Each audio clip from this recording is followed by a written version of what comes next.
बच्चों, तो सबसे पहला क्वेश्चन है सेट 1 का, जो कि a thin plastic rod is bend into a circular ring of radius r. It is uniformly charge with charge density lambda. The magnitude of the electric field at its centre is.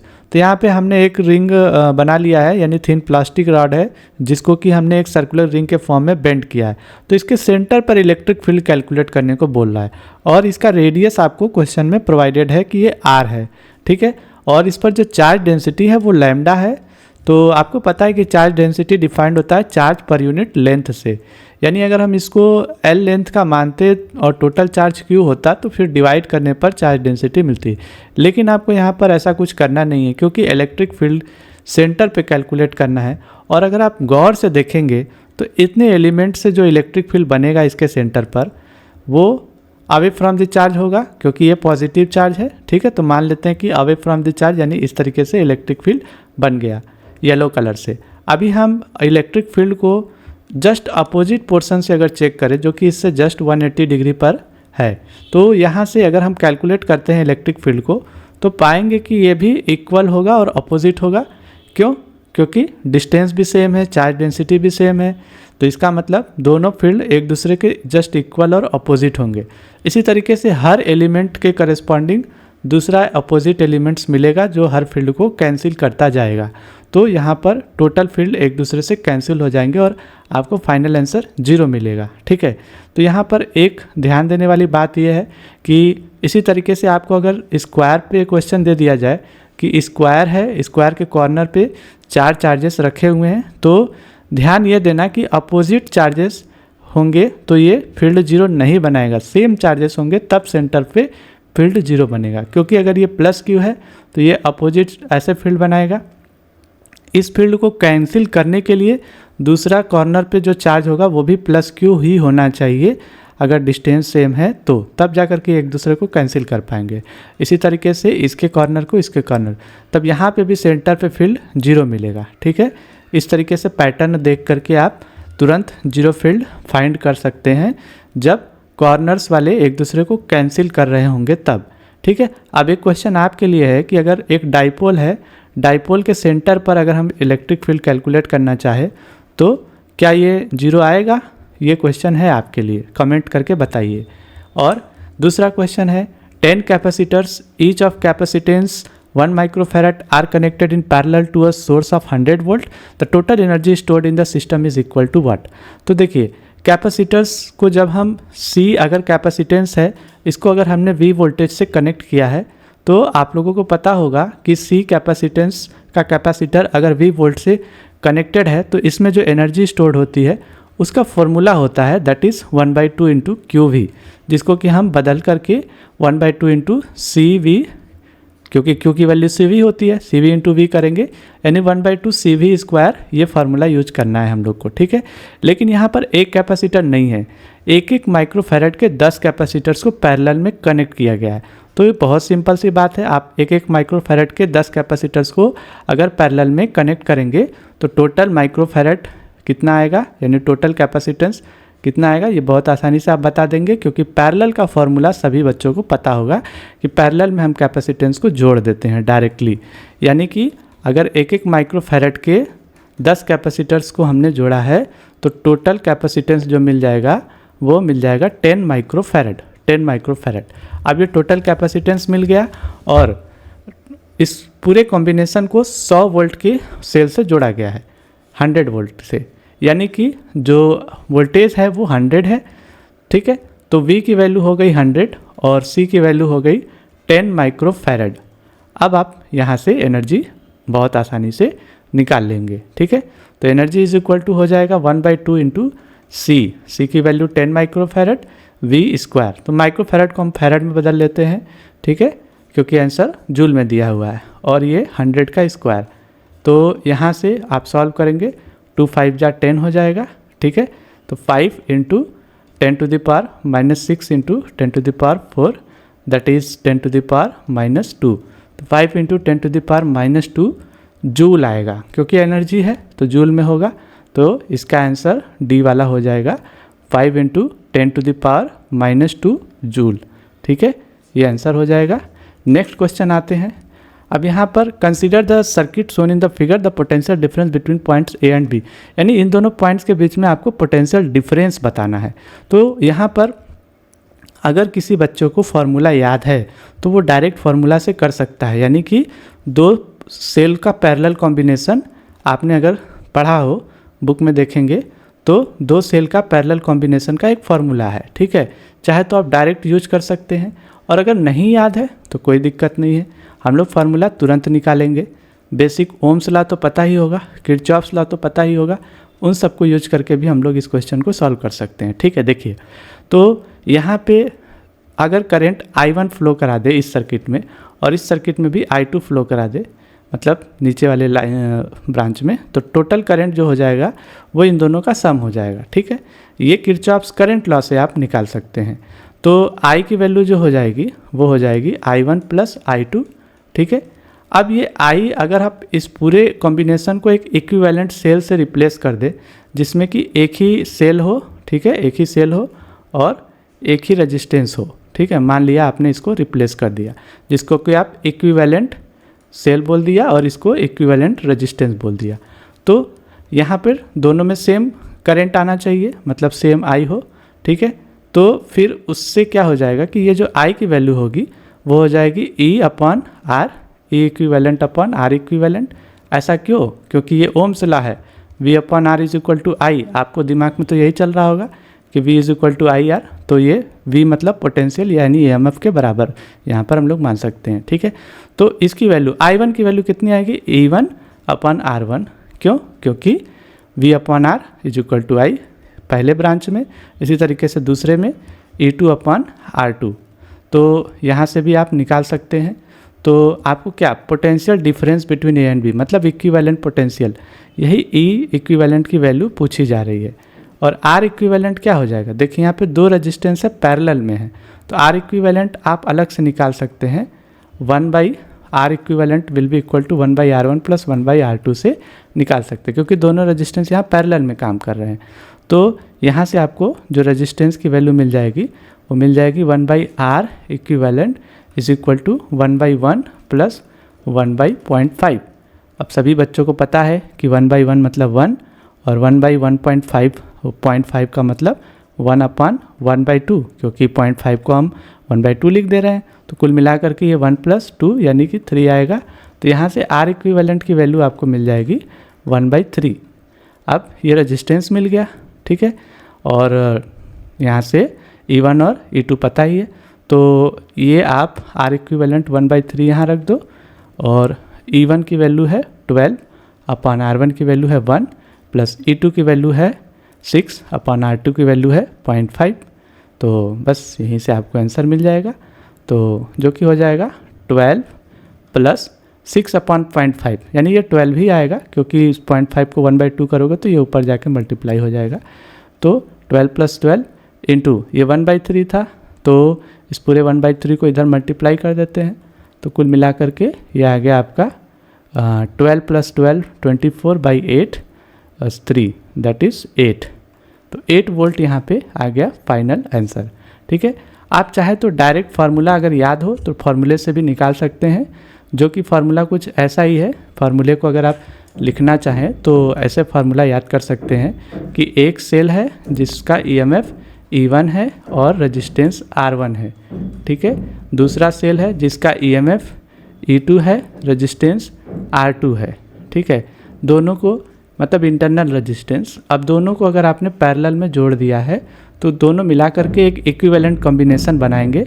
इस equivalent combination का जो क्या EMF और internal resistance होगा ये आप लोग निकाल सकते हैं, ठीक है। फार्मूले से कैसे निकाल सकते हैं, उसके लिए आप चाहे तो ये फार्मूला लिख सकते हैं कि E equivalent will be equal to E1 upon R1 plus E2 upon R2, ठीक है, divided by 1 upon R1 plus 1 upon R2।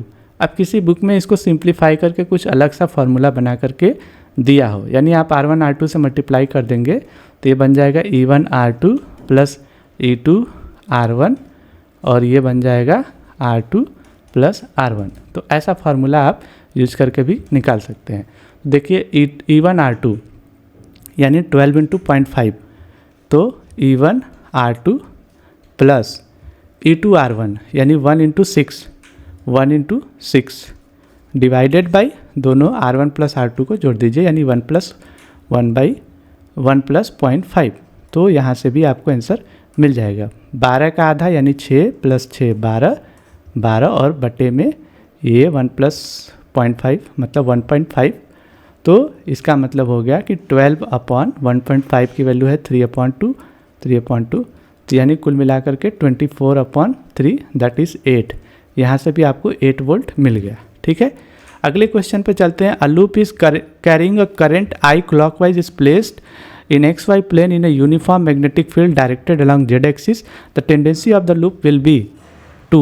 ठीक है, यानी कि एक लूप है जिसमें करंट कैरी कर रहा है क्लॉकवाइज डायरेक्शन में और इसको XY प्लेन में प्लेस किया गया है in a uniform magnetic field directed along Z axis. तो ये हमने फिगर बनाया है समझने के लिए कि अगर ये क्लॉकवाइज लूप है जिसमें करंट फ्लो कर रहा है, क्लॉकवाइज लूप है और ये XY प्लेन में रखा गया है और Z एक्सिस के अलॉन्ग मैग्नेटिक फील्ड डायरेक्टेड है।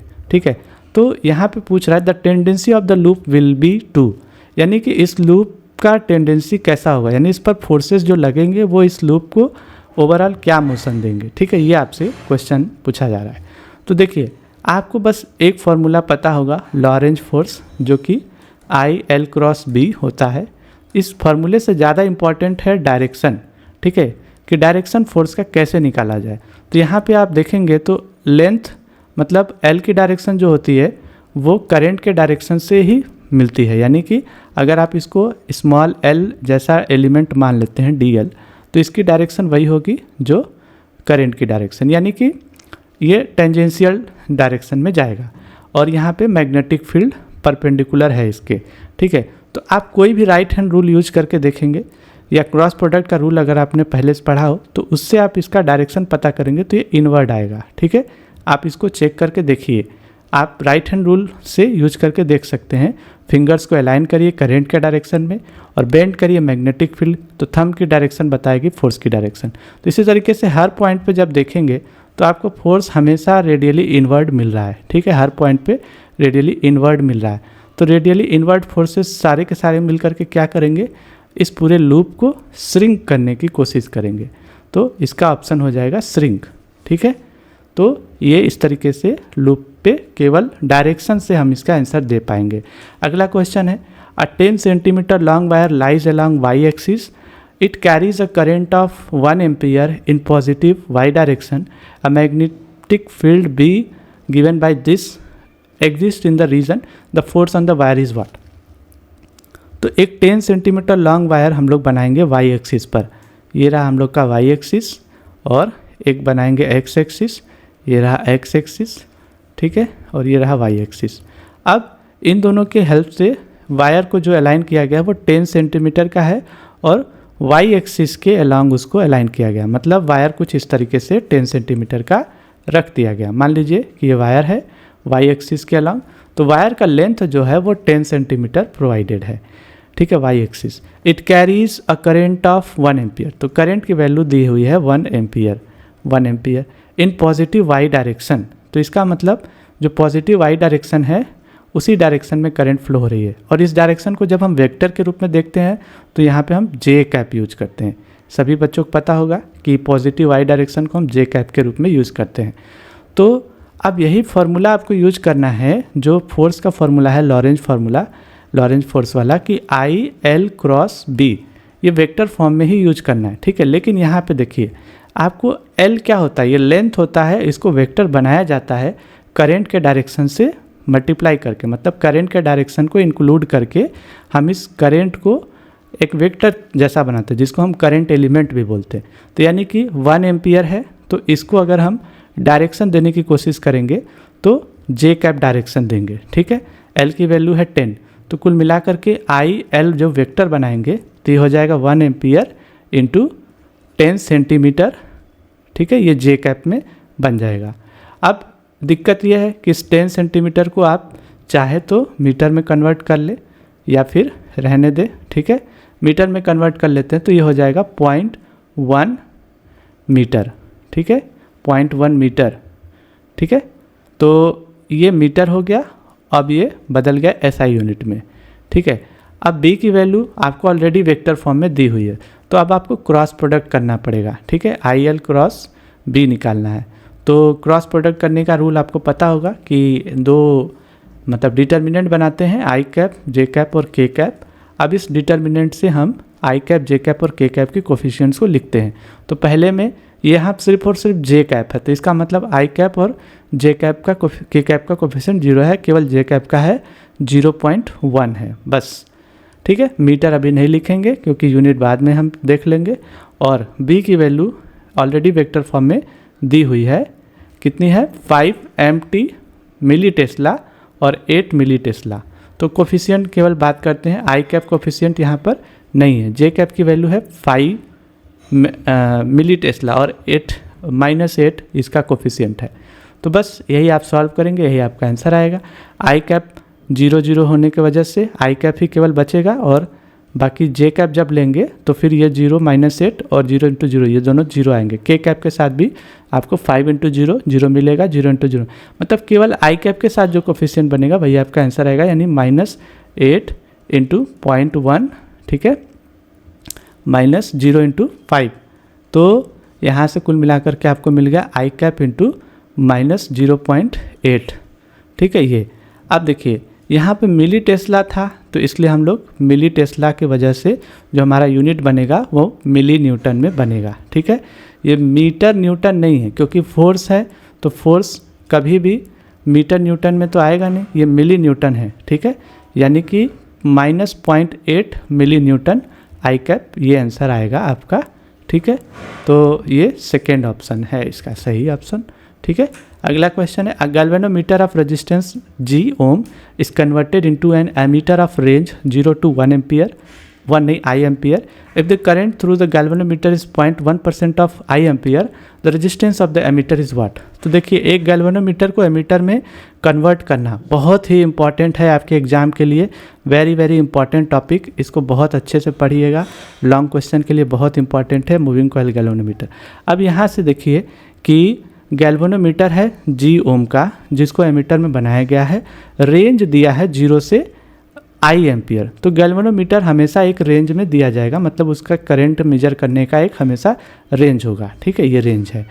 तो current through the galvanometer is 0.1% of I ampere, मतलब जो गैल्वेनोमीटर से करंट जा रहा है, पास कर रहा है, जैसे आप देख रहे हो कि अगर टोटल करंट I है तो उसमें से कुछ करंट गैल्वेनोमीटर से चला जाता है IG, जो बचता है वो एक स्मॉल रेजिस्टेंस जिसको कि हम शंट रेजिस्टेंस बोलते हैं, वो पैरेलल में गैल्वेनोमीटर्स के जोड़ा गया रहता है इस गैल्वेनोमीटर को एमीटर बनाने के लिए। तो पहले हम S की वैल्यू कैलकुलेट करेंगे और फिर टोटल रेजिस्टेंस निकालेंगे S और G का पैरेलल कॉम्बिनेशन यूज करके। तो देखिए यहाँ पे कैसे यूज करेंगे, अब इस पॉइंट और इस पॉइंट पर पोटेंशियल, दोनों का पोटेंशियल डिफरेंस बराबर होगा क्योंकि दोनों पैरेलल कॉम्बिनेशन में। तो आप IG × G करेंगे तब भी वही आपको मिलेगा, क्योंकि ओम्स लॉ आपको पता है, V = IR, यानी कि करंट इंटू रेजिस्टेंस। तो IG करंट है, G गैल्वेनोमीटर का रेजिस्टेंस मान लिया, तो ये हो गया इन दोनों पॉइंट के बीच में पोटेंशियल डिफरेंस पहले ब्रांच को यूज करके। अब नीचे वाले ब्रांच को यूज करके निकालेंगे तो क्या होगा, करंट कितना I - IG है, I - IG है इंटू ये S की वैल्यू, ठीक है। तो यहाँ से आप चाहें तो S की वैल्यू निकाल सकते हैं। देखिए IG गैल्वेनोमीटर से जो करंट पास हो रहा है वो कितना है, 0.1% ऑफ I, मतलब कि कोई भी करंट अगर I है तो इसका जो IG है वो, मतलब गैल्वेनोमीटर से जो करंट पास हो रहा है IG, वो टोटल करंट का 0.1% है, 0.1% है। इसका मतलब 1/10% है, 1/10% है I का। अब इस 1/10% को भी आप फ्रैक्शन में कन्वर्ट करेंगे तो ये 1/1000 हो जाएगा, क्योंकि परसेंट का मतलब ऑलरेडी होता है 1/100। तो इसका मतलब टोटल करंट का ये 1000 है। तो ये IG की वैल्यू हो गई, यानी यहाँ पे आपने रख दिया I/1000, I/1000, ठीक है। ये वही स्मॉल I कैपिटल I दोनों सेम यहाँ पर है। तो G की वैल्यू G रहने दीजिए। अब I - I/1000, ठीक है।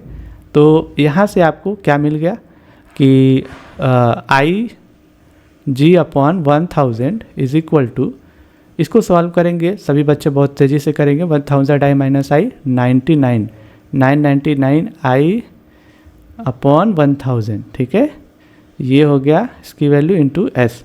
तो ये i से i कैंसिल हो जा रहा है, 1000 से 1000 भी कैंसिल। कुल मिला करके आपको जो s की वैल्यू मिल रही है, जो शंट रेजिस्टेंस, जो पैरेलल में जोड़ा गया रेजिस्टेंस है, उसकी वैल्यू मिल रही है g अपॉन 990, ठीक है। ये s की वैल्यू है, न कि इस पूरे गैल्वेनोमीटर सिस्टम की।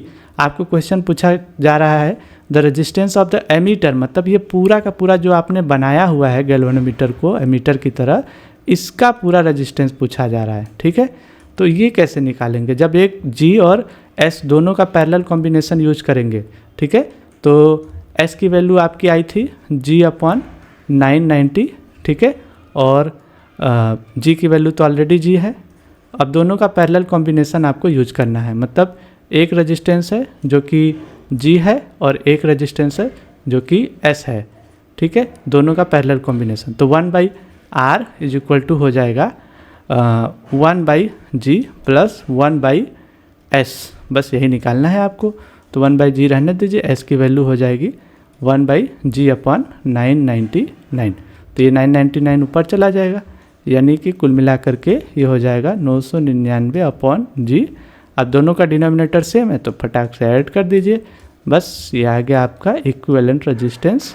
तो यहाँ से जो रेजिस्टेंस आ रहा है पूरे गैल्वेनोमीटर सिस्टम का, वो आ रहा है G अपॉन 1000, ठीक है।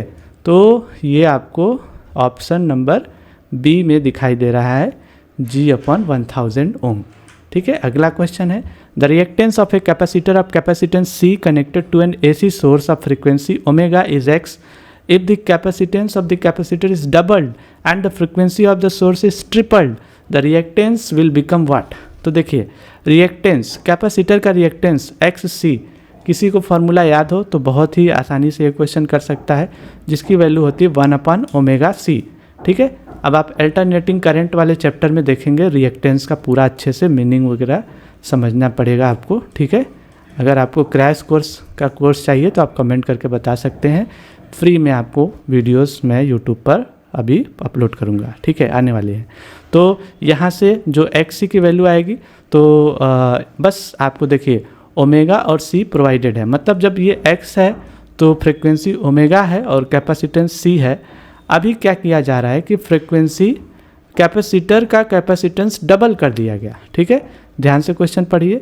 तो capacitance double and frequency triple, तो कैपेसिटेंस डबल कर दीजिए, फ्रिक्वेंसी ट्रिपल कर दीजिए।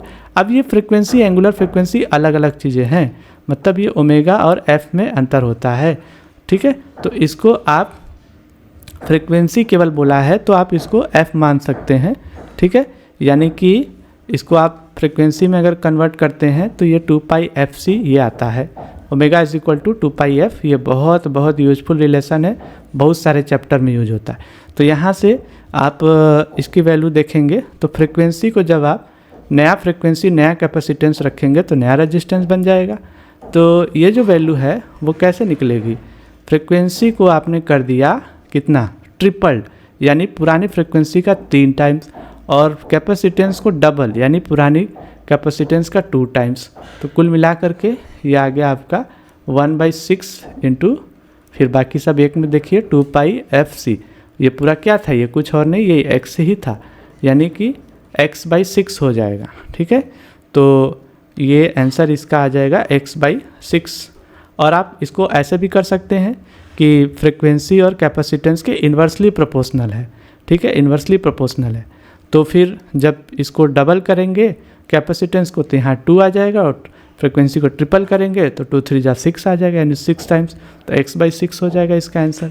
अगला question, in the 4 region 1 2 3 and 4 the electric fields are described as region 1 is equal to this, 2 is equal to this, 3 is equal to 4 is equal to this, the displacement current will exist in the region. तो देखिए electromagnetic wave वाले chapter में displacement current का concept बहुत ही important है और बहुत सिंपल भी है, मतलब अगर आप इसको बहुत कॉम्प्लिकेटेड करेंगे तो आपको समझ में नहीं आएगा, लेकिन इसको बस डिस्प्लेसमेंट करेंट को थ्योरी भी याद रखना है, एक फार्मूला है वो भी याद रखना है।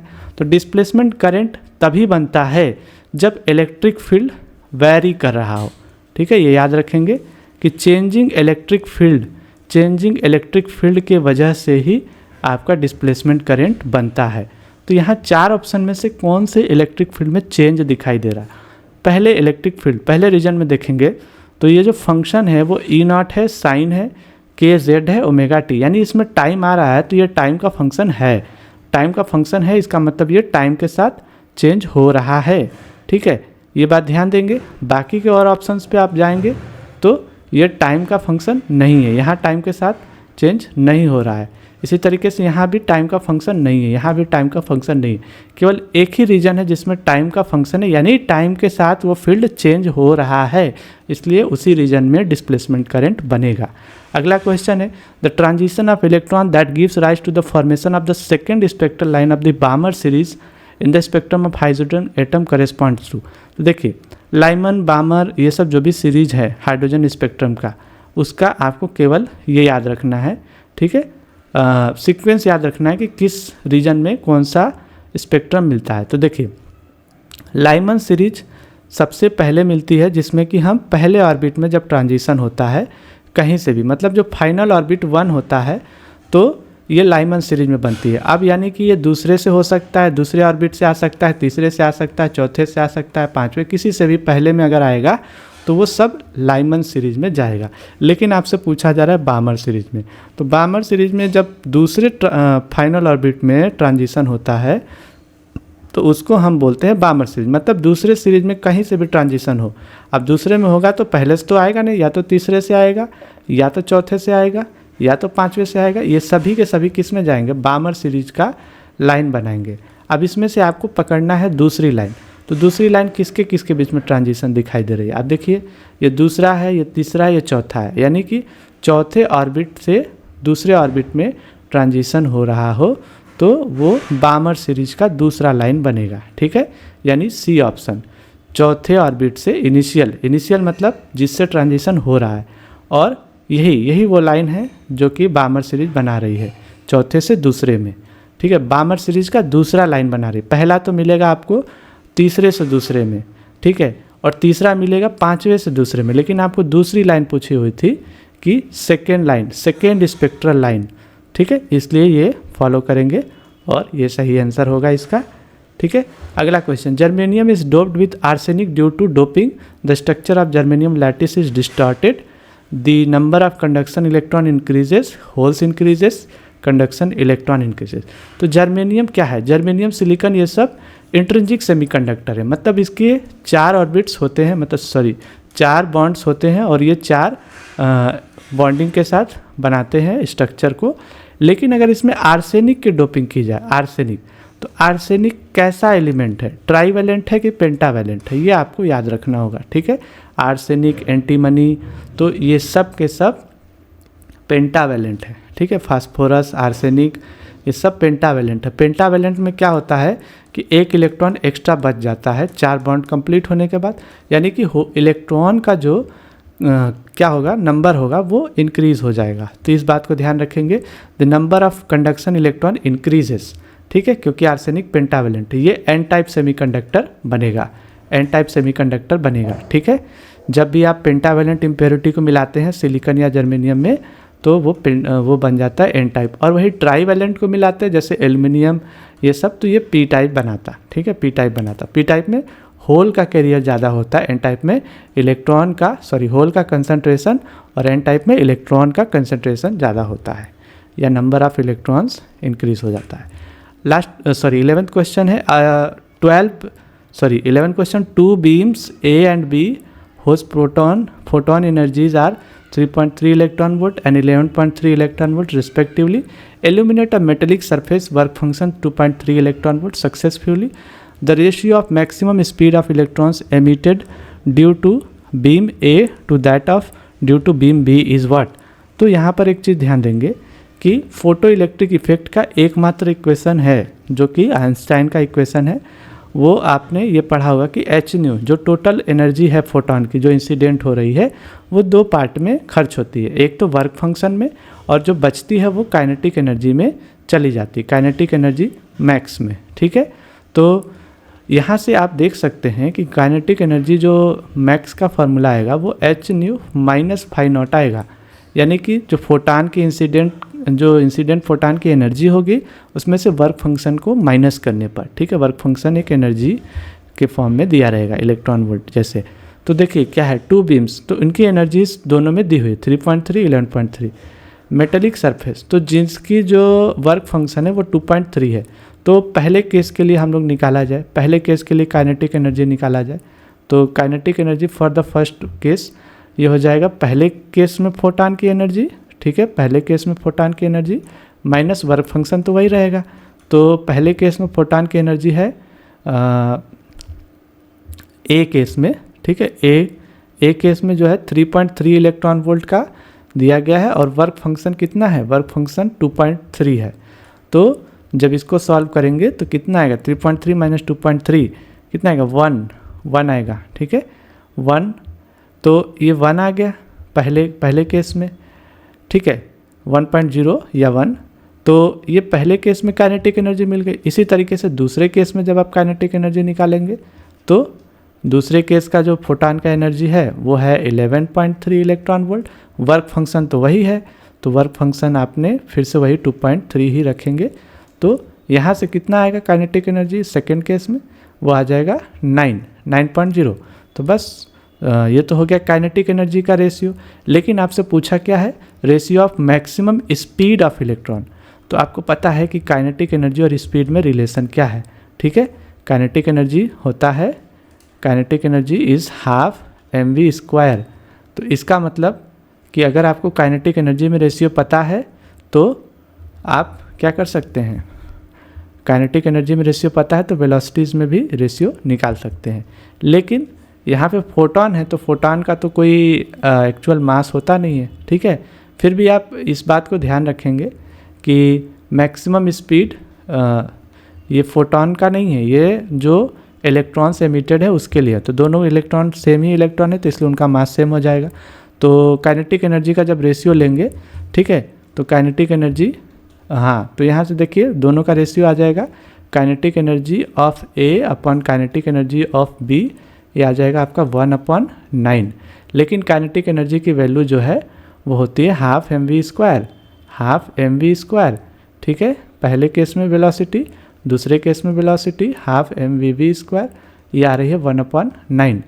क्योंकि इलेक्ट्रॉन है इसलिए ये हम दोनों का सेम होगा।